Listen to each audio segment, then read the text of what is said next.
Hello लोगोफोर, दिनैनि बे गोदान मोनसे भिडिअनि गेजेरजों नोंथांमोनखौ गासैखौबो बरायग्रोनानै लाग्रोनाय थालायबाय लोगोफोर। स' लोगोफोर, ओरैनोथ' नोंथांमोना भिडिअनि थाम्बनेल आरो टाइटेलावथ' नायनानै एसेब्लाबो हमनो हाखादों जानांगौ दे। स' दिनैनि भिडिअ मानि बागै जागोन।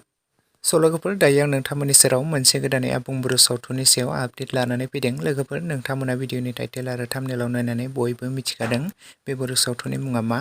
स' लोगोफोर, बे बर' सावथुना बिथां मिचेल मोसाहारिनि स्ट'रि स्क्रिप्ट आरो डिरेक्सन होनायाव दिहुनजानाय मोनसे गोदानै आबुं बर' सावथुन, जाय सावथुननि मुङानो जादों गुथाल।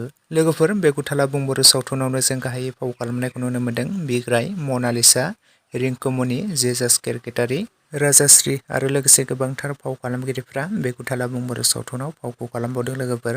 स' लोगोफोर, नोंथांमोनाथ' बे गुथाल आबुं बर' सावथुनखौ गोबाङानो नायबाय थाखादों पार्ट बाय पार्ट, आरो नोंथांमोना बे गुथाल आबुं बर' सावथुनखौ गोबाङानो दायो पार्ट 1 निफ्राय लानानै पार्ट 6 सिम अलरेडि नायखाबाय, आरो नोंथांमोना गोबाङानो रिंसा ब्रह्म चेनेलनि गेजेरजों गोबाङानो बे गुथाल आबुं बर' सावथुनखौ नायबाय थाखादों पार्ट बाय पार्ट, आरो नोंथांमोना गोबाङानो पार्ट 6 सिम नायखाबाय, आरो नोंथांमोना गोबाङानो बे बर' सावथुनखौ नायनानै मोजां मोनदों, आरो गोबां रायजो राजाफोरनि बे बर' सावथुना अनसायनाय मोन्दों नङा होमबा लोगोफोर, आरो नोंथांमोनाबो जोबोरैनो मोजां मोन्दों।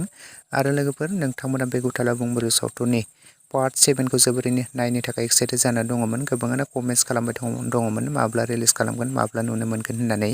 लोगोफोर, बे गुथाल आबुं बर' सावथुननि पार्ट 7 आ दाखालि बावैसो रिलिज जानानै थांबाय, आरो बिथांमोना रिलिज खालामनानै होबाय रिंसा ब्रह्म चेनेलनि गेजेरजों।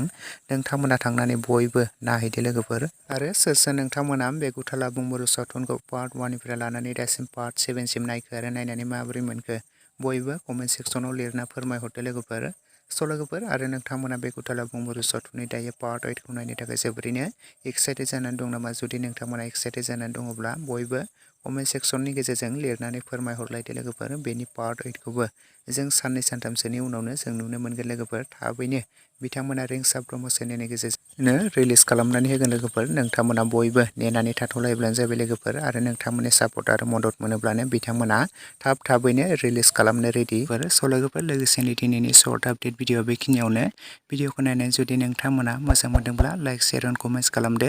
लोगोसे चेनेलाव गोदानै फैदोंब्ला साबस्क्राइब खालामनानै खाथिनि बेल आइकनखौबो अलाव प्रेस खालामना लादो लोगोफोर, जाहाथे नोंथांमोना बेफोरबायदिनो माखासे गोदान फैनो गोनां आबुं बर' सावथुनफोरनि आपडेटखौ बे चेनेलाव मोनथिनो मोनबाय थायो।